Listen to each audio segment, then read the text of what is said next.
ለምን አርብ ነው። ሰኞ፣ ሮብ፣ አርብ ደግሞ ትምህርት አለ። የምን ትምህርት? መጽሐፍ ቅዱስ ጥናት። መጽሐፍ ቅዱስ ማጥናት አለብን ብለን ተነስተናል። እንግዲህ አይ ነው ያው ብዙ ሰው መጽሐፍ ቅዱስ የማጥናት ሞራሉ ምናምን ብዙም የለውም፣ ግን ቀስ በቀስ ግን እናመጣዋለን። የብዙዎችን ሞራል እናመጣለን። መጽሐፍ ቅዱስ የዕለት ተዕለት ምግባችን፣ የእግዚአብሔር ቃል የዕለት ተዕለት ምግባችን እስኪሆን ድረስ በደንብ ለመስራት እንሞክራለን። እናንተም በርቱ፣ መጽሐፍ ቅዱስ በማንበብ መጽሐፍ ቅዱስ በማጥናት በተቻላችሁ አቅም በርቱ፣ ጠንክሩ ምናምን። ሌላ ግን እዚሁ ኮሜንት ላይ እያዩ የነበረ አይ ይማራል፣ ጥሩ ነው፣ ጥሩ ነው። አሁን ለነገሩ ይሻላል፣ ጥሩ ነው፣ እግዚአብሔር ይመስገን። ብዙ ሰው አሁን በተለይ እዚህ ምንድነው ሚዲያ ላይ ጥሩ ነው። ብዙ ሰው መጽሐፍ ቅዱስን ይወዳል፣ ጥያቄ የለውም። ግን ከዚህ በላይ መሆን አለበት። ሰው መጽሐፍ ቅዱስን በደንብ በቃ የምርም አብዛኛው ሕዝብ መውደድ አለበት። ልክ አሁን ለምሳሌ ስከራከር ምናምን ነገር ወይም ለክርክር ሰዓት ምናምን ነገር ሰብሰብ ብሎ ሰው ክርክርን እንደሚሰማው ሁሉ ክርክር የራሱ የሆነ ጥሩ ጎን አለው። እንደሚታወቀው ጥቅም አለው። ብዙ ተጠቅመንበታል። እንግዲህ ባለፉት ጊዜያት በቲክቶክ ጊዜያችን እና ለእሱ እግዚአብሔር እናመሰግናለን። ግን ያ ክርክሩ እንዳለ ሆኖ ደግሞ መጽሐፍ ቅዱስን የምርም መጽሐፍ ቅዱስን የሚወድ አይነት ሰዎችን ማብዛት ያስፈልጋል እና እንደዛ። ሌላው ግን ባይሆን ቅድም ልናገር የነበረው ምንድን ነው እዚህ ኮመንት ላይ ሲጽፉ አይቼ ነበር እና ምንድነው ኦኬ፣ አዎ የእፎይ አካውንት አይ ቲንክ ሁለት አካውንት ነው መሰለኝ ያለው እና ሁለቱም አካውንቱ እንደተዘጋበት ምናምን እየነገሩ ነበር። ስለዛ የምትችሉ ሰዎች በተቻላችሁ አቅም ኮፒ ሊንክ ምናምን ነገር ያው ማድረግ ያለባችሁ ነገር ምናምን አድርጉለት ምናምን። አይ ቲንክ ከላይቭ ላይ ምናምን አስወጥተውት ይሁን ምናምን እንደዛ ነገር ይመስለኛል። ከሆነ ወደ ላይቭ እንዲመለስ ያው ማድረግ ያለባችሁ ነገር ለማድረግ ሞክሩ ማለት ነው። የስ እሺ። የዚህን ያህል ካልን ዛሬ ዮሐንስ ወንጌል ምዕራፍ 2 ነው የምናጠናው። እንዳልኳችሁ ምዕራፍ 2 በጣም ቀላል ነው። በጣም በአጭር ደቂቃ ውስጥ ጨርሰን የምንለያይ ይሆናል። በጣም ለአጭር ደቂቃ ይመስለኛል የምንማረው ዛሬ። ምክንያቱም ዮሐንስ ወንጌል ምዕራፍ 2 እንዳልኳችሁ ነው። ብዙ ያን ያህል አንተነትን ማለት የሚተነተን ነገር ማለት ሊኖረው ይችላል። ግን አዲስ ፊት ለፊት ላይ ያለው መረዳት ያለብን ነገር ግን በጣም ቀላልና አጠር ያለ ነገር ነው። ኢቨን ቁጥሯ ራሱ ያምናም ቁጥር ነው ያለው። ዮሐንስ ወንጌል አብዛኞቹ ምዕራፎች ረዘም ይላሉ። አብዛኞቹ ኢቨን አሁን ከዚህ ቀደም የነበረውን የመጀመሪያው ምዕራፍ ስንጨርስ ስንት ጥቅስ ነበሩ? ወደ 52 ጥቅስ ነበሩ አይደለ? ቨርሶቹ ጥቅሶቹ 52 ናቸው። የዛሬው ምዕራፍ 2 ግን 20 ምናምን ጥቅስ ነው ያለው እና እሱም ደግሞ የሆነ ቦታ ላይ የተፈጠረ የሆነ ታሪክ ምናምን ነገር በቃ ያለቀ እና ቀለል አድርገን ለማየት እንሞክራለን።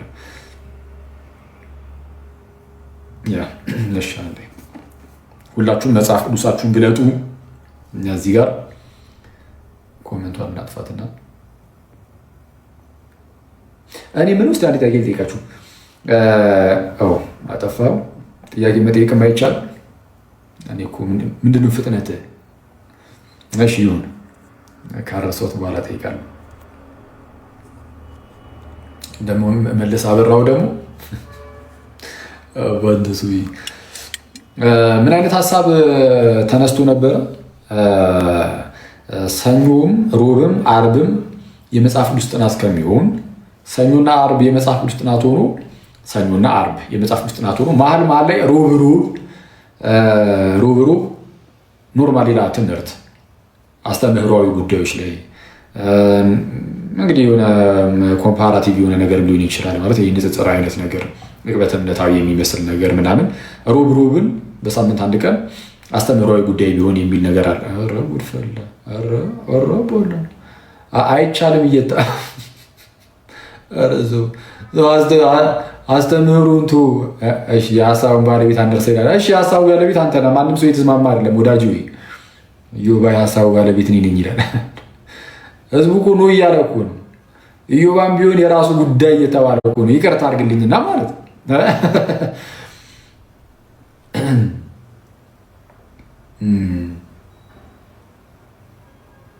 አብዛኛው ሰው ነው የሚለው።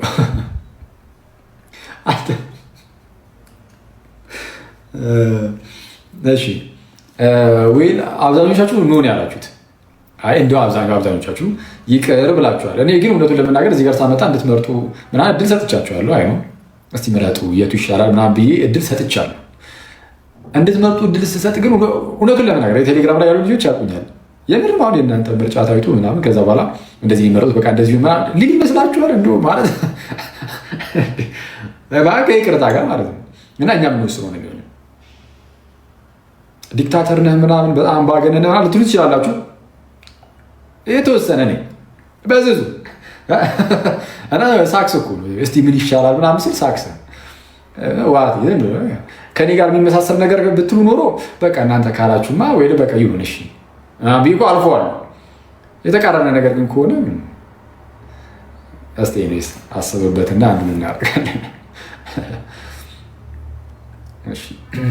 እሺ ማን ነው አንዲሽ? እስቲ አጥፋ እስቲ እንዲህ ለምን እኔ ላጥፋ እኮ መት በጌታ ሞዴሬተር እኮ ያደረኩ እኮ እንደዚህ ልታገለግል እኮ። እስቲ ኮመንቱን አጥፋው አንቲሽ ከይቅርታ ጋር ባከን። ቴንክ ዩ በጣም የተባረከ ሰው በእውነት በጣም እሺ። ለፈጣን አገልግሎት ኤኒዌይስ ወደ መጽሐፍ ቅዱስ ጥናታችን እንለፍ። ሁላችሁም መጽሐፍ ቅዱሳችሁን አውጥታችኋል ብዬ ተስፋ አደርጋለሁ። አንቺን እንዝጋት ቀለል አድርገን ነው እናጠናው ያልኳችሁ። እስቲ እሺ በስመ አብ ወወልድ ወመንፈስ ቅዱስ አሐዱ አምላክ አሜን። እግዚአብሔር አምላክ ሆይ ክብር ምስጋና ሙሉ ለአንተ ይሁን። ስላሰባሰብከን እናመሰግናለን። በሰላም ስለዋልከን እናመሰግናለን። ስለ ሁሉም ነገር ክብር ምስጋና ሙሉ ለአንተ ይሁን። ጌታ ሆይ እግዚአብሔር አምላክ ሆይ ልጅህን ኢየሱስ ክርስቶስን ስለሰጠህን እናመሰግናለን። ጌታ ኢየሱስ ክርስቶስ ራስህን ስለሰጠህን እናመሰግናለን። ቅዱስ መንፈስን ስለላክልን እናመሰግናለን። ደግሞ እንድናነበው እንድናጠናው እንድንመራበት ሕይወት የሆነን ዘንድ ቃልህን ስለሰጠህን ጌታዊ ክብር ምስጋና ለአንተ ይሁን። ይህንን ቃልህን ደግሞ ተሰባስበን በምንማማርበት ጊዜ አባቱ አንተ በመካከላችን ተገኝተህ አስተምረን። ጌታዊ ገስጸን፣ ሕይወታችንን መንገዳችን ሁሉ ጌታዊ አንተ አቅነው። ቅዱሱ መንፈስ ይቆጣጠረን። አንደበቱንን ጆሮን ስጠን፣ ሰሚ ጆሮን። ጌታዊ ክብር ምስጋና ሁሉ ለአንተ ይሁን። አባታችን በሰማያት የምትኖር ስምህ ይቀደስ፣ መንግስትህ ትምጣ፣ ፈቃድህ በሰማይ እንደሆነች እንዲሁም በምድር ትሁን። የዕለት እንጀራችንን ስጠን ዛሬ፣ በደላችንም ይቅር በለን እኛም የበደሉንን ይቅር እንደምንል። አቤቱ ወደ ፈተና አታግባን፣ ከክፉ ሁሉ አድነን እንጂ መንግስት ያንተ ናትና ኃይል፣ ክብር፣ ምስጋና ለዘላለሙ አሜን። እመቤታችን ቅድስት ድንግል ማርያም ሆይ በመልአኩ በቅዱስ ገብርኤል ሰላምታ ሰላም እንልሻለን። በሐሳብሽ ድንግል ነሽ፣ በስጋሽም ድንግል ነሽ። የአሸናፊ እግዚአብሔር እናቱ ሰላምታ ላንቺ ይገባሻል።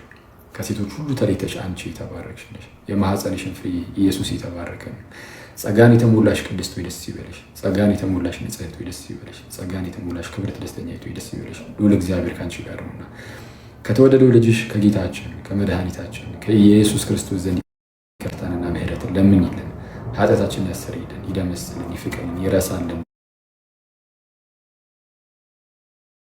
ለዘላለሙ አሜን። ክብር ምስጋና ሁሉ አንድ አምላክ ለሚሆን ለአብ ወወልድ ወመንፈስ ቅዱስ ዛሬም ዘወትርም ለዘላለሙ አሜን። እሺ ዮሐንስ ወንጌል ምዕራፍ 2 ዮሐንስ ወንጌል ምዕራፍ 1 እንግዲህ ከዚህ ቀደም በነበረው ትምህርታችን እንግዲህ ለማየት ሞክረናል። በሁለት ጊዜ ሰኞ እና ሮብ ማለት ነው። ሰኞ እና ሮብ የዮሐንስ ወንጌል ምዕራፍ 1ን ተመልክተን ነበር። ስለ ቃል አምላክነት፣ ስለ መጥምቁ ዮሐንስ ስለ ብርሃን ሊመሰክር ስለመጣው ስለ መጥምቁ ዮሐንስ፣ እውነተኛው ብርሃን ስለሆኑ ስለ ጌታችን ኢየሱስ፣ ጌታ ኢየሱስ እውነተኛ የአብ ልጅ የገዛ የአብ ልጅ እንደሆነ እና እርሱ ደግሞ እግዚአብሔርን እንደተረከው፣ ዮሐንስ ደግሞ መንገድ ጠራጊ ሆኖ ጌታችን ኢየሱስን እንዳስተዋወቀ ወይም ደግሞ ሰዎች ሁሉ የእርሱ ምስክርነት እየሰሙ በጌታ ኢየሱስ እንዲያምኑ ሲያገለግል እንደነበረ ምናምን አይተን ነበረ እና ጌታችን ኢየሱስ እርሱ የእግዚአብሔር ልጅ እንደሆነ መጥምቁ ዮሐንስ እንደመሰከረ፣ ስለዚህም የዮሐንስ ደቀ መዛሙርት ጌታን መከተል እንደጀመሩ አይተን ተመልክተን ጨርሰናል። ዮሐንስ ወንጌል ምዕራፍ 2 እንዲህ ብሎ ይጀምራል። በሶስተኛውም ቀን ዮሐንስ ወንጌል ምዕራፍ 2 ዋና ሁለት ሀሳቦች ነው ያሉበት። አንደኛ ጌታችንና መድኃኒታችን ኢየሱስ ክርስቶስ በሰርግ ቤት ተገኝቶ ውሃን ወይን አደረገ። አንደኛው ይሄ ነው ታሪኩ። ሁለተኛው ደግሞ የተነሳው ሀሳብ ጌታ በቤተ መቅደስ ሄዶ ቤተ መቅደስ ውስጥ ሲገበያዩ የነበሩ ሰዎችን አስወጣቸዋል። ሁለቱ ሀሳብ ነው ያለው ዮሐንስ ወንጌል ምዕራፍ 2 ላይ። ስለዚህ ሁለቷን ሀሳብ የፈጠነ በ10-15 ደቂቃ ውስጥ አይተን የምንለያይ ይሆናል። ጌታ ከኛ ጋር ይሁን። እሺ ዮሐንስ ወንጌል ምዕራፍ 2 እንዲህ ይላል። ኦኬ ሰርግ ገብቶ ነው ሶሪ። በሶስተኛውም ቀን በገሊላ ቃና ሰርግ ነበር። በገሊላ ቃና በገሊላ ናት። ስለዛ በዛ በገሊላ ቃና ላይ ሰርግ ነበረ። እሺ የኢየሱስም እናት በዚያ ነበረች። የጌታችን ኢየሱስ እናት ወላዲት አምላክ በዛው ሰርጉ ላይ ነበረች። ጌታ ኢየሱስም ደግሞ ደቀ ወደ ሰርጉ ታደሙ። አስባችኋል? የሆነ አካባቢ ላይ ሰርግ ነበረ እና እዛ ሰርግ ላይ ደግሞ የጌታችን የክርስቶስ ኢየሱስ እናቱ እመቤታችን ነበረች እና ጌታ ኢየሱስ ደግሞ እንደ አንድ የሆነ ስፔሻል የሆነ ሰው ምናምን አልተጠራም። በቃ እንዴትኛውም ራንደም ሰው እንደ ማንኛውም ሰው ማለት ነው ሰርግ ላይ ተጠርቶ ሄደ። ይሄ በዚህ ትልቅ ትህትና ነው። ላናስበው እንችላለን ምናምን፣ ግን የሆነ ታላቅ ክብር ያለው እንደዚህ አይነት ገናና ጌታ እንደ ማንኛውም ሰው ሰርግ ቤትና ሲባል ሰርግ ላይ ሄዱ ተሳትፏል። እና ማለት ሙሽሮቹን ንቆ አልተዋቸውም ማለት አልሄድም አላለም። ይልቁንም ሙሽሮቹን አክብሮ ጋብቻን አክብሮ ወደ ጋብቻው ሲሄድ እናያለን። ትሁቱ ጌታ አምላክ ሲሆን ስጋ ሆነ። ስጋ ሆኖ ደግሞ እንደ ማንኛውም ሰው በምድር ላይ ሲመላለስ እና እንደዚህ አይነት ሁኔታዎችንም አብሮ ሲያሳልፍ እናያለን። እና ጌታ ኢየሱስ በሰርግ ላይ ተገኘ። ከማን ጋር? ከደቀ መዛሙርቱ ጋር። የጌታ እናቱ ቅድስት ድንግልም ደግሞ በዛ በሰርግ ላይ ነበረች። ቁጥር 3 የወይን ጠጅም ባለቀ ጊዜ የኢየሱስ እናት የወይን ጠጅ እኮ የላቸውም አለችው። እዛ ሰርግ ላይ ብዙዎቻችሁ ታሪኩን እንደምታውቁት የወይን ጠጅ አለቀ እና የወይን ጠጅ አለቀ።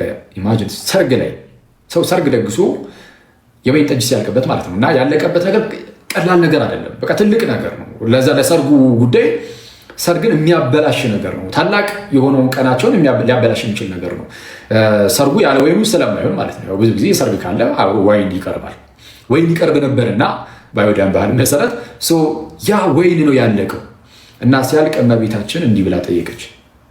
የወይን ጠጅን ባለቀ ጊዜ የኢየሱስ እናት በጣም የሚገርመው ዮሐንስ ማርያም እያለ አይጠራትም። ቅድስት ድንግልን ማን እያለ የሚጠራት? በተደጋጋሚ የኢየሱስ እናት የኢየሱስ እናት የሚለው በራሱ ራሱን ችሎ ትልቅ ክብር ነው።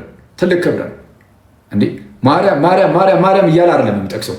ሲጠቅስ ይህች ንጽሕት ድንግል ወይም ማርያም የወለደችው ኢየሱስን ነው፣ ጌታችንን፣ መድኃኒታችንን፣ አምላካችንን። የአምላካችን እናት ናትና የኢየሱስ እናት እያለን የሚጠራው። ለኢየሱስ ያለውን ክብር ታውቃላችሁ፣ እናውቃለን። ሁላችን ለጌታ ያለን ክብር አለ። ያንን የምናከብረውን አምላካችንን ፈጣሪያችንን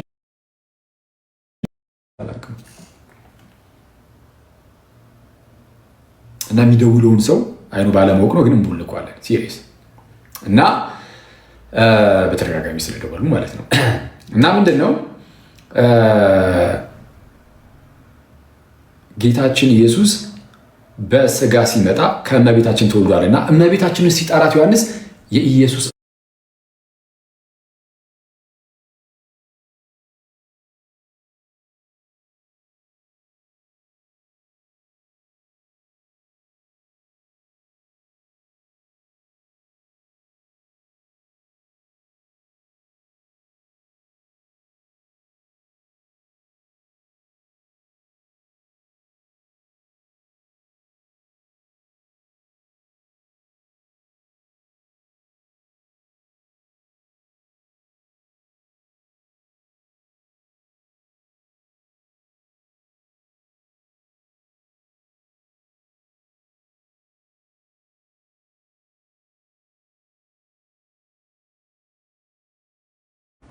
እመቤታችን አሳሰበች። ምንን አሳሰበች?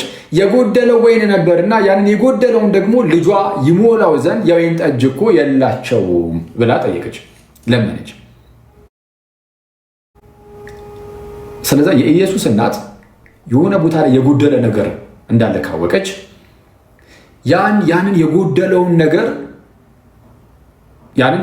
ነገር ልጇ እንደሚሞላው ስለምታውቅ ልጇ እንዲሞላው ልትለምን ልትጠይቅ ትችላለች። ያው የጎደለው ነገር ወይን ነበር አይደል? በቃ ወይን እኮ አለቀባቸው። ስለዚህ ልጇ ተአምርን ሊሰራ እንደሚችል ታውቃለች ማለት ነው። ተአምር ሊሰራ እንደሚችል በምን አወቀች የሚለው ላይ የተለያዩ እንግዲህ ሀሳቦች ይሰጣሉ። እዛ ውስጥ አልገባላችሁም። ግን አትሊስት ግን አንድ እርግጠኛ የምናውቀው ነገር አለ። ይህም እመቤታችን ጌታ ኢየሱስ ተአምር ሊሰራ እንደሚችል ታውቃለች። ባታውቅ ኖሮ እንደዚህ ጥያቄ ልጠይቅ አትችልም። ስለዚህ ተአምር እንደሚሰራ ታውቃለች እና ተአምር እንደሚሰራ ወይም መስራት እንደሚችል ታውቃለች እና የወይን ጠጅ እኮ የላቸውም ማለች። ስለዚህ የጎደለ ነገርን አይታ ወደ ልጇ ማመልከት ትችላለች፣ ታመለክታለች። ይኸው በመጽሐፍ ቅዱስ ላይ በግልጽ እንደምናየው የወይን ጠጅ እኮ የላቸውም ብላስ ወደ ልጇ ወደ ክርስቶስ ኢየሱስ ይህንን ነገር ስታመለክት ያለ። በነገራችን ላይ እዚህ ጋር አንድ ያልተጠቀሰ ሰው አለ። ማን ያልተጠቀሰው? ዮሴፍ አይደል? ዮሴፍ አልተጠቀሰም። እዚህ ጋር ብቻ አይደለም። ጌታችን ኢየሱስ ትምህርትን ማስተማር ከጀመረ በኋላ ወንጌልን መስበክ ከጀመረ በኋላ ባለው እንግዲህ የወንጌል ክፍሎች ውስጥ ዮሴፍ ሲጠቀስ አናየው። ስለዚህ ዮሴፍ ቀደም ብሎ አርፏል ማለት ነው። የግልጽ ነው። እሱን እንደሚያመለክት መቼስ ይሄ ግልጽ ይመስለኛል። እና የጌታ ኢየሱስ እናት ጠየቀች፣ የወይን ጠጅ እኮ የላቸውም ብላ። ጌታ ኢየሱስ ግን እዚህ ጋር እንዲህ ብሎ መለሰ። ልብ ብላችሁ ስሙ። ኢየሱስም እሺ አንቺ ሴት ከአንቺ ጋር ምን አለኝ? ጊዜ ገና አልደረሰም አላት።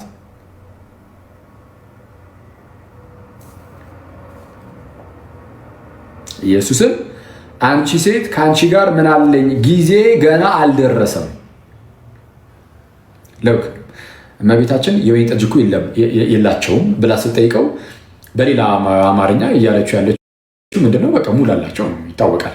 ስለዛ እንደዛ ነውና ጌታ ኢየሱስ መለሰ፣ አንቺ ሴት ከአንቺ ጋር ምን አለኝ? ጊዜ ገና አልደረሰም ማለት። ስለዛ እመቤታችን ጥያቄን አቅርባለች።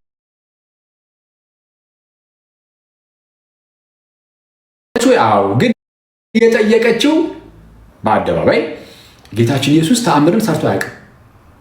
እዛው ጋርም እንደሚነግረን ዮሐንስ ይህንን የምልክቶችን መጀመሪያ አደረገ ነው የሚለን፣ በኋላ ላይ ይህን ተአምር ከሰራ በኋላ። ስለዛ ምንም አይነት ምልክትን ሰጥቶ ወይም ደግሞ ተአምርን አድርጎ አያውቅም በአደባባይ።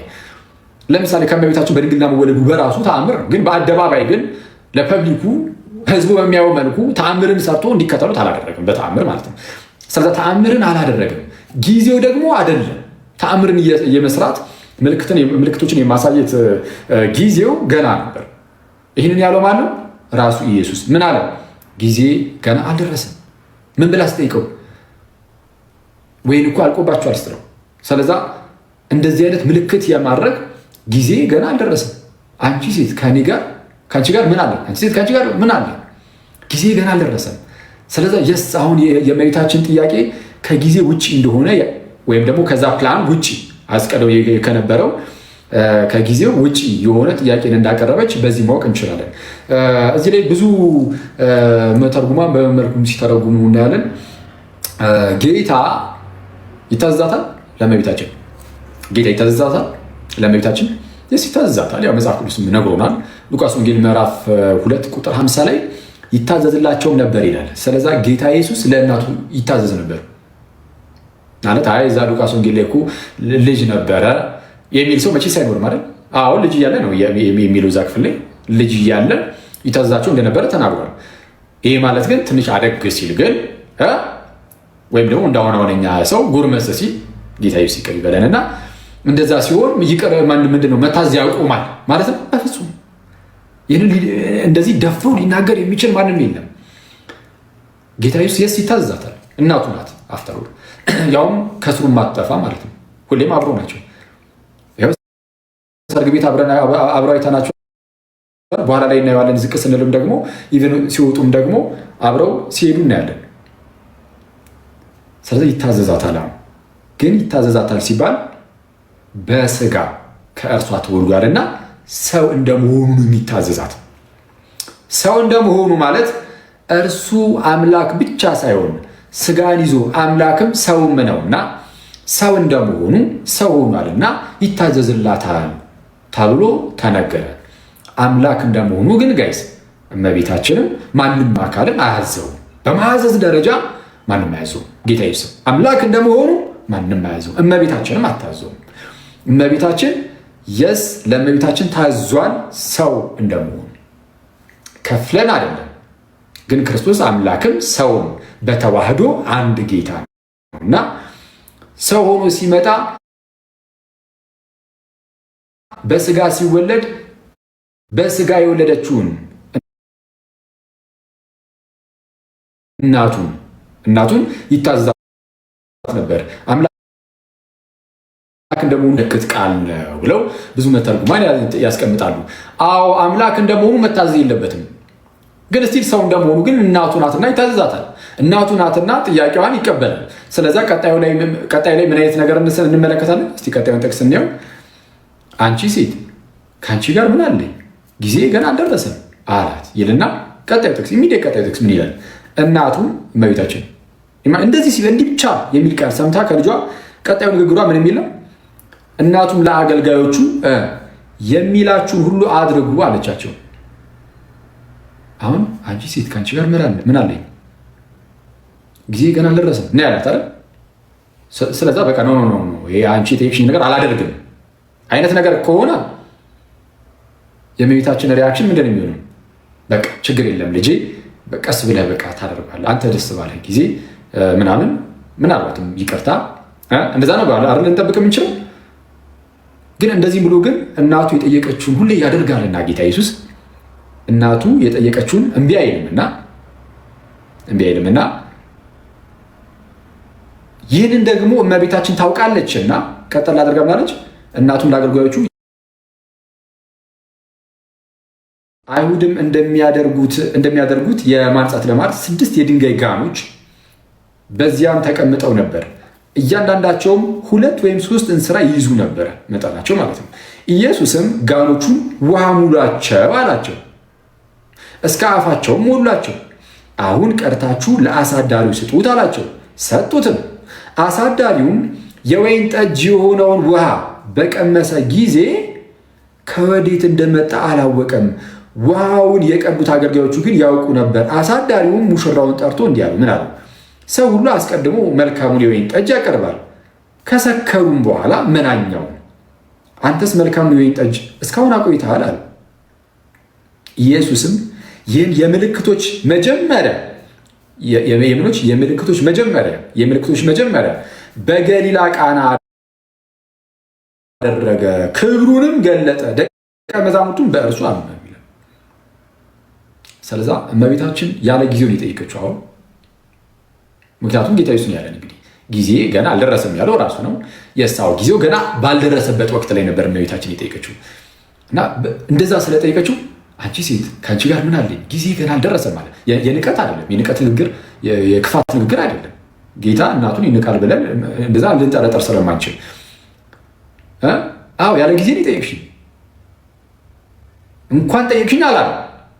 ግን ምንም እንኳን ከጊዜ ውጭ ብትጠይቂኝም ጊዜው ገና ሳይደርስ ብትጠይቂም ነው አንቺን እምቢ አልልም ነው። ምክንያቱም ይኸው እዛው ጋር ሲያደርገው ነው ያለን። ጊዜ ገና አልደረሰም ብሎ ጌታ ኢየሱስ ግን ጊዜ ገና ስላልደረሰ እኔ በራሴ ጊዜ ነው የምንቀሳቀሰው፣ ስለዛ አሁን ነው አይደረግም ማለት ግን ይችል ነበር። በነገራችን ላይ ይችል ነበር። ለምን አይችልም? ተአምር እኮ አድርግልን ተብሎ እኮ አላደርግም ያለበታቸው እኮ የመጽሐፍ ቅዱስ ክፍሎች አሉ እኮ። አይሁዳውያን እኮ ተአምር አድርግና አሳየን እስቲ በል ተአምር አሳየን ብሎ ሲጠይቁት እኮ አይ ለዚህ ትውልድ እንደውም ጭራሽ እንዲህ ያለው ዘማ ትውልድ ተአምርና ምልክት ይሻል ብሎ ከወቀሳቸው በኋላ ለዚህ ትውልድ የሚያስፈልገው ብሎ የዮናስን ነው የሚያነሳው። የዮናስን በ3 ቀን በአሳ አንበሪ እሑድ ማደሩን ያነሳና የሰው ልጅ ደግሞ ልክ እንደዚህ በምድር እምብርት ውስጥ ለ3 ቀን ያድራል። በቃ አለቀ እንጂ ምልክት አይሰጣችሁም አላሳያችሁም ብሏቸው ነበር። ጊዜው ስለደረሰ ስላልደረሰም አልነበርም እንደውም ያኔ። አሁን ግን ጭራሽ ጊዜ አልደረሰም ማለት ስለዚህ ያለ ጊዜው የስ አልደረሰም። ጊዜው ካልደረሰ እመቤታችን ጌታ ኢየሱስን ማስገደድ አትችልም። ትችላለች? አትችልም። በግዴታ እኮ እንደዛ እኮ ተብሎ እኮ ራሱ እኮ አይደለም።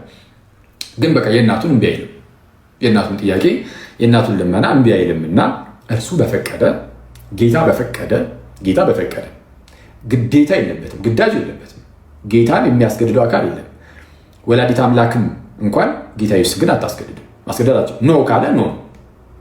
ጌታ ኢየሱስ አይ ቆይ ይሄ አይደረግም ካለ ማንም ሰው ሊያስገድደው የሚችል የለም።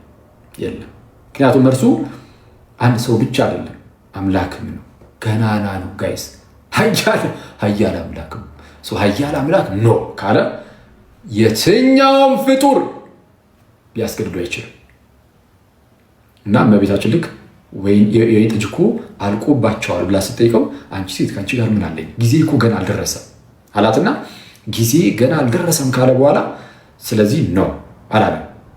የሳው ጊዜ ገና አልደረሰም፣ ግን ያደርገዋል። ለምን? የጠየቀችው እናቱ ናትና። ስለዚህም እመቤታችን ይህ ነገር ስለምታውቅ እንደሚያደርገው እንደማያሳፍራት ስለምታውቅ የሚላችሁን አድርጉ አለቻቸው። ዘና አዘጋጁ፣ ውሃ ሙላቸው አለ። ያንን የወይን ጠጅ ያደረገው እንደምታዩት። ስለዛ ምንድነው መልካሙን የወይን ጠጅ ጌታችን ኢየሱስ በዛ አደረገላቸው ለሰርግ ቤቱ። ስለዚህም የምልክቶችን መጀመሪያ አደረገ ይላል። የምልክቶች መጀመሪያ አደረገ የሚለው ላይ አንዳንድ ክርክር ሊነሳበት ይችላል። የምልክቶች መጀመሪያ የሚለው ምንድን ነው? ይህንን የምልክቶች መጀመሪያ ያደረገ የሚሉ ላይ አንዳንዶች አይ እንደው ከአደባባይነቱ አንጻር እንጂ በስውር ግን እንደዚሁ ወይም እመቤታችን በምታውቀው ምናምን ታምራትን ሲያደርግን ያደገው የሚሉ አሉ። እንግዲህ አንዳንድ መጽሐፍት ላይ እንደዚህ የሚመስል ነገር ይታያል። አንዳንዶች ደግሞ ከአባቶችም አይ የለም ጌታችን ኢየሱስ ታምራትን እያደረገ አልኖረም። ይልቁንም በቃ የምልክቶች መጀመሪያ ያደረገ የምልክቶች መጀመሪያ የሆኑ ይህንን ተአምር በቃ ያደረገው እዚህ ጋር ነው። ለመጀመሪያ ጊዜ በቃ ምልክትን ያደረገው ተአምረን ያደረገው በቃ በዚች ጊዜ ነው። ጌታ ከህፃንነቱ ጀምሮ ሲያድግ እንዴትኛውም እንደ ኦርዲናሪ ህፃን ምንም የተለየ ተአምር ሳያደርግ ብቻ ዝም ብሎ አደገ። ከዛ በኋላ በዚህ ሰዓት ግን ተአምርን ማድረግ ጀመረ የሚሉም ደግሞ አሉ። ኤንዌይስ እንደዚህ አይነት እይታዎች አሉ። አስተምሩ ስላሉን ያን ያህል ጊዜ አንሰጣቸውም ለነዚህ ማለት ነው። ግን እንዳልኳችሁ አናውቅም።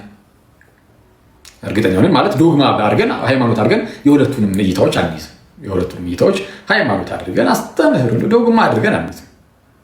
የሆነ ጥብቅ ተደርጎ የሚያዛለን ደግሞ ኦኬ ብለን የምናልፋቸው ነገሮች ይኖራሉ። ስለዛ እናንተ ያው እንግዲህ የተነገራችሁን ትይዛላችሁ ማለት ነው። እሺ ሰው እንዲህ ይላል። ኢየሱስም ይህን የምልክቶች መጀመሪያ በገሊላ ቃና አደረገ፣ ክብሩንም ገለጠ፣ ደቀ መዛሙርቱም በእርሱ አመኑ ይላል። አሁን ደቀ መዛሙርቱ በእርሱ ሳያምኑ ቀርቶ አይደለም። በፊት ኦፍኮርስ የአምኖትማ ሲከተሉት ነበር። ግን አንዳንድ ጊዜ የሆነ አምነው ተከተለውና የሆነ ነገር ስታይ እንኳን ትክክል በቃ ማመኔ ትክክለኛ ነው ብለህ እርግጥ የምትለው ነገር የለም። ልክ እንደዛ ማለት ነው። ስለዛ አስረገጠላቸው ማለት ነው። እምነታቸውን በደንብ ያጠነክረዋል። ከዚህ በኋላ ከእናቱና ከወንድሞቹ ከደቀ መዛሙርቱም ጋር ወደ ቅፍርናሆም ወረደ፣ በዚያም ጥቂት ቀን ኖሩ ይላል። ከዚያ ከእናቱ ከወንድሞቹ ከደቀ መዛሙርቱም ጋር ወደ ቅፍርናሆም በመውረድ በዚያ ጥቂት ቀን ሲኖሩ እናያለን። ከእናቱና ከወንድሞቹ ጋር ይላል። ማናቸው ወንድሞቹ? ወንድሞቹ በማቴዎስ ወንጌል ምዕራፍ 13 ቁጥር 55 ላይ እንደተገለጹት በሌሎች የመጽሐፍ ክፍሎቻችን ላይ በዮሐንስ ወንጌል ምዕራፍ 7 ላይ በኋላ ላይ የምናየዋለን። የጌታችን የክርስቶስ ኢየሱስ ወንድሞች እየተባሉ የሚጠሩ አሉ። እነዚህ ወንድሞቹ ተብሎ የተጠሩት ኢንሳም ወይ ማለት ነው በሆነ መንገድ በቃ ሪሌትድ የሆኑ ዘመዶቹ ናቸው። የተለያየ እይታ ይሰጣል እዚህ ጋር። አንዳንዶች የዮሴፍ ልጆች ናቸው፣ ከሚስቱ የወለዳቸው ዊዶ እንደነበረ ሚስቱ የሞተችበት ሰው እንደነበረ ስለሚነገር ከቀድሞ ሚስቱ የወለዳቸው ልጆች ናቸው ብለው የሚናገሩ አሉ። አንዳንዶች ደግሞ የቀሌዮጳ ልጆች ናቸው ብለው የሚናገሩም አሉ። እሱን ግን እናየዋለን። እሱን የእመቤታችን ዘላለማዊ ድንግልና ላይ ርዕስ አድርገን ሰሞኑን አሁን እንገባና ሜይ ቢ እንግዲህ እንዳልኳችሁ ሰኞና አርብ የመጽሐፍ ቅዱስ ጥናትን የምናጠና ከሆነ ሮብ የእመቤታችን ዘላለማዊ ድንግልና ላይ ገብተን እሱን ሰፋ አድርገን እናያለን። ይሄ ራሱን ችሎ እዚህ ጋር ርዕስ እንዳይሆንብን ጌታችን ኢየሱስ ከእናቱና ከወንድሞቹ ከደቀ መዛሙርቱ ጋር ወደ ቅፍርናሆም ወረደ። በዚያም ጥቂት ቀን ኖሩ። የአይሁድ ፋሲካም ቀርቦ ነበረ። እሺ አይሁዳውያን ፋሲካ ምንድነው ያከብራሉ? እንደምታውቁት በየዓመቱ በዚህ በዘጸአት ምዕራፍ 12 ላይ እንደተነገራቸው በኒሳን ወር የመጀመሪያ ወር ላይ ሁሌም ፋሲካን እንዲያደርጉ ታዘዋል። ስለዚህ ለመታሰቢያ እንዲሆን አይሁዳውያን ያኔ ከግብፅ ባርነት ነፃ ሲወጡ እግዚአብሔር አምላክ የሰጣቸው ያ ፋሲካ አለ አይደለ? ከዚህ ቀደም የቅዱስ ቁርባን ትምህርት ቪዲዮ የሰራሁላችሁ ላይ እንዳየ ነው ማለት ነው በስፋት እሱ ለመታሰቢያ አድርጉት ተብለዋልና በየዓመቱ ያንን ያደርጋሉ። እና በዛ የአይሁድ ፋሲካ ቀርቦ ነበረ። ኢየሱስም ወደ ኢየሩሳሌም ወጣ ፋሲካን በዛ ለማክበር ማለት ነው። በመቅደስም በሬዎችንና በጎችን ርግቦችንም የሚሸጡትን ገንዘብ ለዋጮችንም ተቀምጠው አገኘ። ኦኬ በመቅደስ ውስጥ በዛ በጸሎት ቤት ውስጥ በተከበረው ቤት ውስጥ ገብተው አንዳንዶች ምን ማድረግ ጀመሩ? በሬዎችንና በጎችን ርግቦችንም የሚሸጡትን ገንዘብ ለዋጮችንም ተቀምጠው አገኘ። የገመድም ጅራፍ አበጅቶ ሁሉን በጎችንም በሬዎችንም ከመቅደስ አወጣቸው። የለዋጮችንም ገንዘብ አፈሰሰ፣ ገበታዎቻቸውንም ገለበጠ።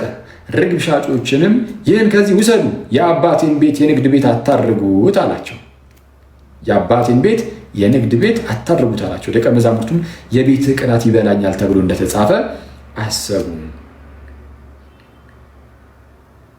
የአባቴን ቤት ማለት የጸሎት ቤት ነው። ይህንን የጸሎት ቤት የተከበረውን ቤት የንግድ ቤት አታድርጉት ሲላቸው ያለን ማለት በአዲስ ኪዳን የአባቴን ቤት ተብሎ ሊገለጽለት የሚችለው መቅደስ፣ እውነተኛ የእግዚአብሔር ቤተ መቅደስ እኛ ነን። እኛ እያንዳንዳችን ክርስቲያኖች እውነተኛ የእግዚአብሔር ቤተ መቅደሶች ነን። በዚህ በቤተ መቅደስ ውስጥ ደግሞ ይህን ቤተ መቅደስ እውነተኛ የተወደደ መስዋዕት አድርገን ለእግዚአብሔር ማቅረብ ሲኖርብን፣ እኛ ግን በዚህ ሰውነት ኃጢአትን የምናደርግ ከሆነ እንዲያውስ ጌታን የምናሳዝን እኛም ጭምር ነን። እነዛ ሰዎች ብቻ አይደሉም።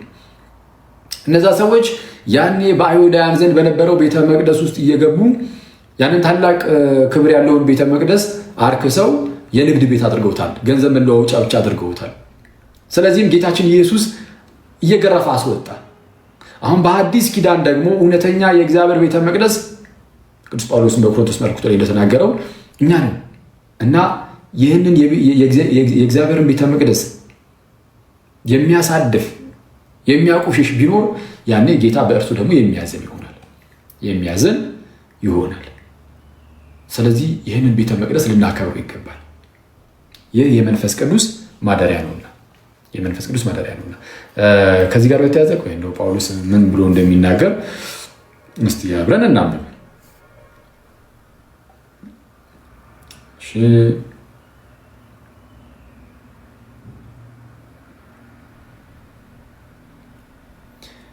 ኦኬ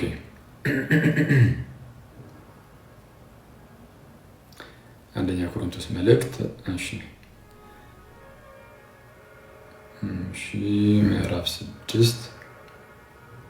ምዕራፍ 6 ከቁጥር 12 ጀምሮ እንዲህ ይላል።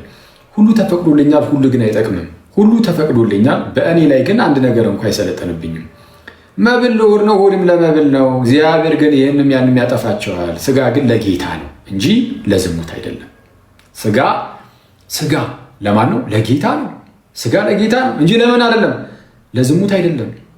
ጌታም ለስጋ ነው፣ ለእኛ የተሰጠ ነው። እግዚአብሔርም ጌታንም አስነሳ፣ እኛንም በኃይሉ ያስነሳናል። ስጋችሁ የክርስቶስ ብልቶች እንደሆነ አታውቁምን? እንግዲህ የክርስቶስን ብልቶች ወስጄ የጋለሞታ ብልቶች ላደርጋቸውን? አይገባም። እናንተ የክርስቶስ አካል ናችሁ ነው። የክርስቶስ አካል ሆናችሁ የክርስቶስ ብልቶች ሆናችሁ ብድግ አድርጋችሁ ዝሙት የምትሰሩ ከሆነ በዝሙት ሁሉ የምትጠመዱ ከሆነ የጋለሞታ ስጋ ላደርገው ወይ የክርስቶስን ስጋ ነው እያለ ያለው። ይህ አይደረግም።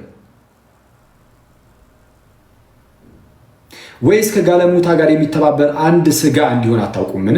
ሁለቱ አንድ ስጋ ይሆናሉ ተብሏልና፣ ማለት በዝሙት ውስጥ አንድ ስጋነት ይፈጠራል። ከጋለሞታ ጋር ማለት ትረዱታላችሁ። ከእንደዚህ አይነት ሰው ጋር በጣም እንደዚህ ስታሳልፉ ማለት ነው። ከጌታ ጋር የሚተባበር ግን አንድ መንፈስ ነው። ከዝሙት ሽሹ። ሰው የሚያደርገው ኃጢአት ሁሉ ከስጋ ውጭ ነው። ዝሙትን የሚሰራ ግን በገዛ ስጋው ላይ ኃጢአትን ይሰራል። አሁን መላልሶ ስለ ስጋ ይናገራል። ሰው ስጋችሁ ክቡር ነው፣ የተከበረ ነው እና ይህንን የተከበረ ስጋ አታርክሱ ነው። ስለዛ ምን ብሎ የሚያጠቃልለው ወይስ ስጋችሁ ከእግዚአብሔር የተቀበላችሁት በእናንተ የሚኖሩ የመንፈስ ቅዱስ ቤተ መቅደስ እንደሆነ አታውቁምን? በዋጋ ተገዝታችኋልና ለራሳችሁ አይደላችሁም። ስለዚህ በስጋችሁ እግዚአብሔርን አክብሩ። እግዚአብሔር የሚከብርበት ስጋ በዋጋ የተገዛ ነው። የራሳችን አይደለንም፣ የጌታ ነን። የመንፈስ ቅዱስ ቤተ መቅደስ ነን፣ የእግዚአብሔር ቤተ መቅደስ ነን። ይህንን የጌታ የሆነውን ቤተ መቅደስ አንስተን ግን የዝሙት መሳሪያ የምናደርገው ከሆነ ይህ ጌታን የሚያሳዝን ይሆናል። ያኔ ጌታችን ኢየሱስ ቤተ መቅደሱን ያን ኖርማል ምድር ላይ ያለውን ቤተ መቅደስ የንግድ ቤት ሲያደርጉት ጅራፍን አንስቶ አባረረ እና ሐዋርያቱም ይህንን ነገር አዩና አስተዋሉ። ምን ብለው? የቤት ቅናት ይበላኛል የሚል እንደተጻፈ በመዝሙረ ዳዊት የቤት ቅናት ይበላኛል፣ የቤት ቅናት ይበላኛል። እሺ፣ ስለዚህ አይሁድ መልሰው እንዲህ አሉት። ምን አሉት? ይህን ስለምታደርግ ምን ምልክት ታሳያለህ አሉት። ምን ምልክት ታሳያለህ? የሆነ ምልክት አሳየን ነው። እና ግን የሚሰጣቸው ምልክት ምንድን ነው? እንዲህ አለ ጌታ ኢየሱስ መልሱ፣ ይህን ቤተ መቅደስ አፍርሱት። ይህን ምን ቤተ መቅደስ አፍርሱት፣ በ3 ቀንም አነሳዋለሁ አላቸው። ይህን ቤተ መቅደስ አፍርሱት፣ በ3 ቀንም አነሳዋለሁ። ስለዚህ አይሁድ ይህ ቤተ መቅደስ ከ46 ዓመት ጀምሮ ይሰራ ነበረ፣ አንተስ በ3 ቀን ታነሳዋለህ አሉት። ይህን ቤተ መቅደስ 46 ዓመት ሙሉ ፈጅቶብናል። ቢያንስ 46 ዓመት ከ46 ዓመት ጀምሮ ሲሰራ ነበረ። ሚኒንግ ለ46 ዓመት ቢያንስ 46 ዓመት ያህል የፈጀ ለመገንባት ይህን ቤተ መቅደስ እንዴት አድርገህ ነው አንተ በ3 ቀን የምታነሳው አሉት። ምክንያቱም እነርሱ የመሰላቸው ይህን ቤተ መቅደስ አፍርሱት በ3ኛውም ቀን አነሳዋለሁ ብሎ ሲናገር የመሰላቸው ፊት ለፊት ላይ የሚያዩትን ቤተ መቅደስ ስለሆነ እዛ ጋር የታነጸውን ማለት ነው። ግን ጌታችን ኢየሱስ ግን ቤተ መቅደስ ብሎ የጠራው ቀጣይ ላይ ፊት ለፊት ላይ ስላለው ቤተ መቅደስ አልነበረም። ስለምን ነበር የተናገረው? እዛ በቀጠል አድርጎ ሲመልስ እርሱ ግን ስለ ሰውነቱ ቤተ መቅደስ ይል ነበር። ስለምን? ስለ ሰውነቱ ቤተ መቅደስ ይል ነበር።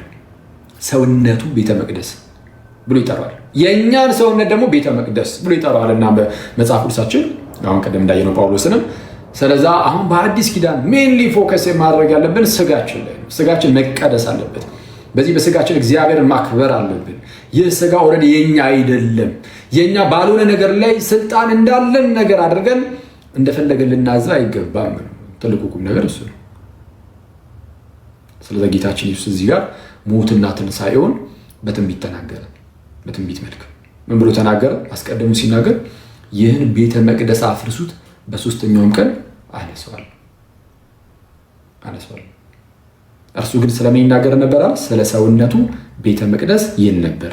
ስለዚህም ከሙታን ከተነሳ በኋላ ደቀ መዛሙርቱ ይህን እንደተናገረ አሰቡና መጽሐፍንና ኢየሱስ የተናገሩን ቃል አመኑ ይላል። ስለዚህ ጌታችን ዝም ብሎ ድንገት የሞተ አይደለም። ከመሞቱ በፊት እንኳን እንደሚሞት ይናገር ነበር። የሳው ሞታለሁ፣ ሞቼ ደግሞ አልቀርም፣ በ3ኛው ቀን እነሳለሁ። ይህን ቤተ መቅደስ አፍርሱት፣ በ3ኛው ቀን አነሳዋለሁ ብሎ ይናገራል። ሲነሳ በስልጣኑ ነው የሚነሳውና አነሳዋለሁ ብሎ ሲናገር አነሳዋለሁ። ማን የሚናገረው? ጌታ ኢየሱስ፣ ጌታችን ኢየሱስ። እና ሙስሊም ወንድሞቻችን ምን ይላሉ? አልሰቀሉትም፣ አልገደሉትም፣ ግን ለነርሱ ተመሰለባቸው ይላል። ጌታችን ኢየሱስ አልተሰቀለም፣ አልሞተም። ወይ ጌታችን ኢየሱስ አልተሰቀለም፣ አልሞተም። ጌታ እርሱ ተሰቅሏል፣ ሞቷል። ኢቭን ከመሰቀሉ ከመሞቱ በፊት ነው የሚመሰክረው። መሰቀል መሞቱን ያው ሁሉም ወንጌላት፣ 4ቱም ወንጌላት ይመሰክራሉ። ግን ከመሰቀሉ ከመሞቱ በፊት ጌታችን ኢየሱስ እንደሚሰቀል፣ እንደሚሞት፣ ሞቱም ደግሞ እንደማይቀር እንደሚነሳ ራሱ አስቀድሞ ተናግሮ ነበር። ታዲያ ከየት መጣ? አልሰቀሉትም፣ አልገደሉትም፣ ግን ለነርሱ ተመሰለባቸው የሚለው ነገር ከኔ መጣው ቁርአን ላይ ይላል። እንደዛ ቁርአን እንግዲህ ሙስሊም ወንድሞቻችን የሚመሩበት መጽሐፋቸው ላይ ቁርአኑ ላይ ወማ ቀተሉ ብሏል።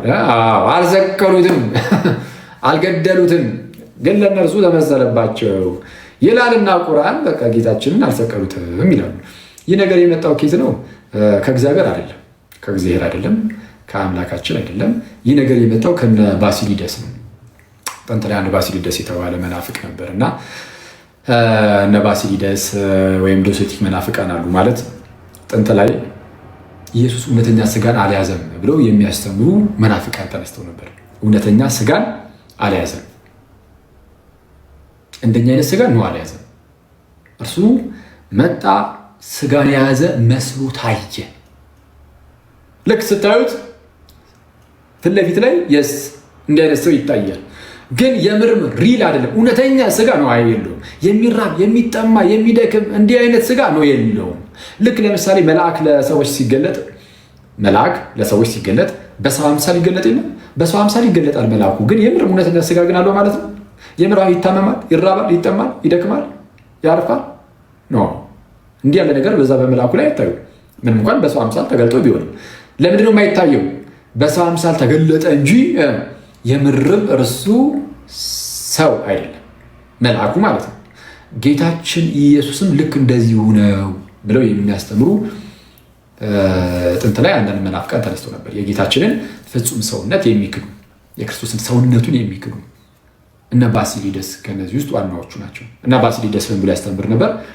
እንግዲህ ተመልከቱ፣ ጌታችን እውነተኛ ሰውነትን ካልያዘ ሊሰቀል አይችልም፣ ሊሞት አይችልም። ምክንያቱም እውነተኛ ስጋ የለውማ። ከሞተ በቃ ስጋ አለው፣ እውነተኛ ስጋ ነው የያዘው ማለት ነው ያስብላል። ስለዛ እውነተኛ ስጋን አልያዘም ብለው ስለተነሱ እነ ባሲሊደስ ምን ማለት ጀመሩ? አጌንስት ሄሬሲስ መጽሐፍ ላይ ማለላችሁ። አጌንስት ሄሬሲስ መጽሐፍ ላይ ምን ይሉ ነበር? አይ ክርስቶስ አልተሰቀለም፣ አልተገደለም። የቀሬናው ስምዖንን አስታውሳችሁት? ለምሳሌ ባሲሊደስ እሱን ያስቀምጥ ነበር። የቀሬናው ስምዖን ጌታችን ኢየሱስን መስቀል ተሸክሞ የተከተለው ማለት ነው፣ ያገዘው። ያን የቀሬናው ስምዖን ልክ ሲያግዘው ጌታችን የእርሱን መልክ የቀሬናው ስምዖን ላይ ያደረገው ይላሉ። ተረት ተረት ብዬ አልጀመርኩም፣ እናንተ ዝም ብላችሁ ባልጀምሮም የላም በረት እያላችሁ ስሙ። ጌታ የራሱን መልክ የቀሬናው ስምዖን ላይ ያደረገበት፣ የቀሬናው ስምዖንን መልኩን ደግሞ የራሱ ላይ ያደረገና ከዛ በኋላ የቀሬናው ስምዖን እንዲሰቀል አደረገ። ጌታችን ራቅ ብሎ እያየ ይስቅባቸው ነበረ። እንዲህ ያለ ተረት በነ ባሲሊደስ ጊዜ ነበረ። ስለዚህ አሁን አይሁዳውያን ለነሱ ተመስሎባቸዋል። በቃ ሰቅለነዋል ይሉ ነበር፣ ግን አልተሰቀሉትም። ሌሎችም የተለያየ የቀሬናውን ስምዖን ሳይሆን ሌላ ነው ምናምን እያሉ የተለያዩ መላምቶችን ያስቀምጡ ነበር። እንደዚህ አይነት መላምቶችን ሲያስቀምጡ የነበሩት እስልምና ከመምጣቱ 400 ዓመት አካባቢ ቀደም ብሎ የተነሱ መናፍቃን ነበሩ። ታዲያ ግን የነዛ የመናፍቃን ርዝራዦች የቀሩ የተወሰኑ ረመናንስ ትላለ ቅሬታዎች ትላለ ይኖሩ ነበር በተለያየ አካባቢ ላይ መልስ ሲመለስላቸው ምናምን ከእግዚአብሔር ዘንድም ስለማይሆኑ ቶሎ ነው የሚጠፉት። እና አንዳንድ ግን በየቦታው ኢየሱስ ክርስቶስ ፍጹም ሰው አይደለም፣ ኧረ እውነተኛ ስጋን አልያዘም ይሉ የነበሩ እነዚህ አልሰቀሉትም፣ አልገደሉትም፣ ግን ለእነርሱ ተመሰለባቸው የሚሉት በየአካባቢው የተወሰነ ይቀሩ ነበር። ከዛ በኋላ ላይ ከተወሰነ ዓመት በኋላ እስልምና ተነሳና አልሰቀሉትም፣ አልገደሉትም፣ ግን ለእነርሱ ተመሰለባቸው የምትሏን ነገር አመጣት እና በጣም በርካታ ህዝቦች እንዲከተሉት አደረገ ማለት ነው። አሁን በቢሊዮን የሚቆጠር ህዝብ አልሰቀሉትም፣ አልገደሉትም ይላል ማለት ነው። ሳድ በጣም የሚያሳዝኑ ጌታ ኢየሱስ አልተሰቀለም የሚለው የሰይጣን ትምህርት፣ ኢየሱስ አልተሰቀለም የሚለው ትምህርት ቦልደኝ ነው የምንናገረው። ይህንን ያለምንም ማንገራገር ከምንናገራቸው ነገሮች ውስጥ የሆኑ ሰዎች ይከፋቸዋል አይከፋቸውም፣ ይደብራቸዋል አይደብራቸውም የሚለው ነገር ጭራሽ ሳያሳስበን ከምንናገራቸው ነገሮች ውስጥ ኢየሱስ አልተሰቀለም አልሞተም የሚለው የአጋንንት የጠንቋይ የሰይጣን ትምህርት ነው። ይህን በግልጽ ነው የምንናገረው። የሰይጣን ቀጥታ ከሰይጣን የሆነ ትምህርት ነው። ምክንያቱም ይህ ዓለም የዳነበት ምስጢር፣ ሰይጣን የተቀጠቀጠበት ድንቅ የሆነ ታላቅ ምስጢር ነው። ይህንን ምስጢር ሊያስክድ የሚችል ሊያስክድ የሚችል አንድና አንድ ራሱ የተመታበት የተቀጠቀጠበት ሰይጣን ብቻ ነው። ኢየሱስ አልተሰቀለም የሚል ቢኖር እርሱ የተረገመ ነው። ቀጥታ ሰይጣን መጠቀም ያደረገው ሰው ብቻ ነው።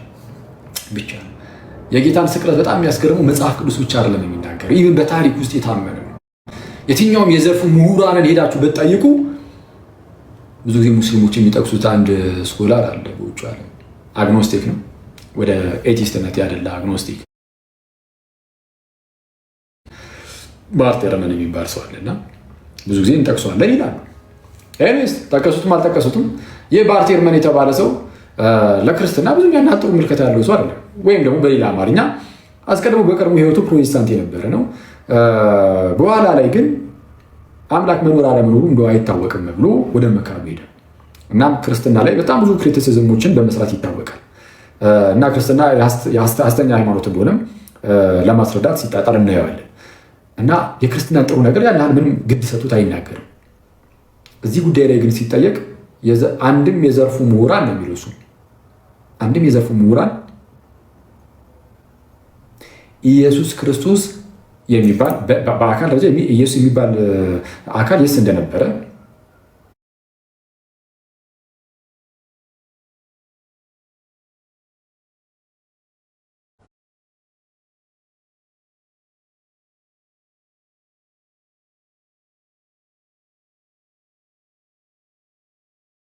ተሰቅሎ ነበረ። ይሄ በታሪክ ይታወቃል። በታሪክ እንኳን ከጎን የሆነ ሰው ግን ተነስቶ ኖ አልተሰቀለም፣ ይህ ከሰይጣን ነው፣ አጋንንታዊ ነው። ስለዚህ ከዚህ አጋንንታዊ የሆነ ትምህርት ሰው መላቀቅ አለበት። አለበለዚያ ግን ይህንን ለድህነት የሆነውን የክርስቶስ በአጭሩ ጌታችንና መድኃኒታችን ኢየሱስ እንዲህ እንደሚሰቀል ወይም እንደሚሞት ደግሞም እንደሚነሳ አስቀድሞ ለአይሁዳውያን ተናገረ። በሰዓቱ ራሳቸው ደቀ መዛሙርቱም አልተረዱትም ነበረ። ልክ ሞቶ ከተነሳ በኋላ ግን ስለዚህ እንደተናገረ አስታወሱ። ስለዚህም በመጽሐፍትና ጌታ ኢየሱስ በተናገረው ነገር ሁሉ አመኑ ይላል። በፋሲካ ሰዎች በስሙ አመኑ፣ በጌታ ኢየሱስ ማለት ነው። ብዙዎች አመኑ በጌታ ኢየሱስ። ጌታ ኢየሱስ ግን እሺ፣ ነገር ግን ኢየሱስ ሰዎችን ሁሉ ያውቅ ነበረ። ስለ ሰው ማን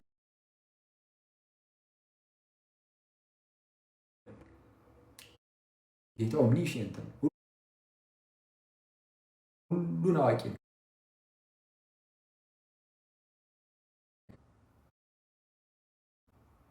ለምሳሌ አንተ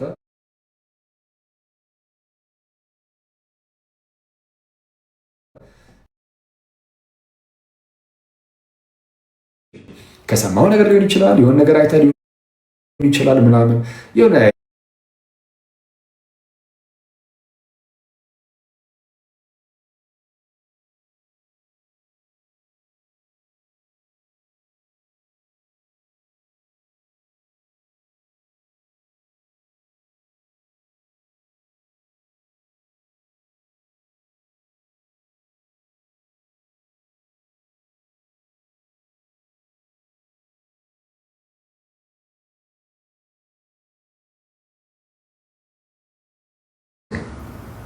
ኔክስት ወደ መላክ ለሚሆን ለአብ ለወልድ ለመንፈስ ቅዱስ ዛሬም ዘወትርም ለዘላለም አሜን።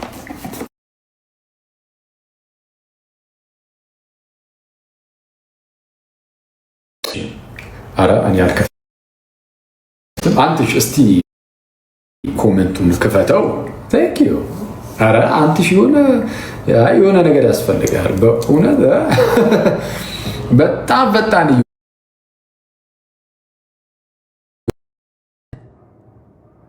ተቆራርጦ ነበረ።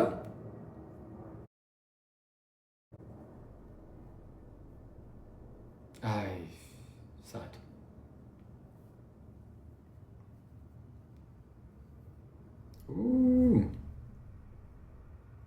ያሳዝናል።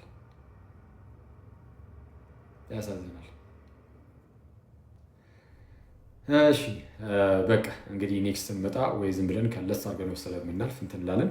ብታነቡትም ግን ቀላል ነው። እውነቱን ለመናገር ዮሐንስ ወንጌል ምዕራፍ 2 ቀስ አድርጋችሁ አንብቡት።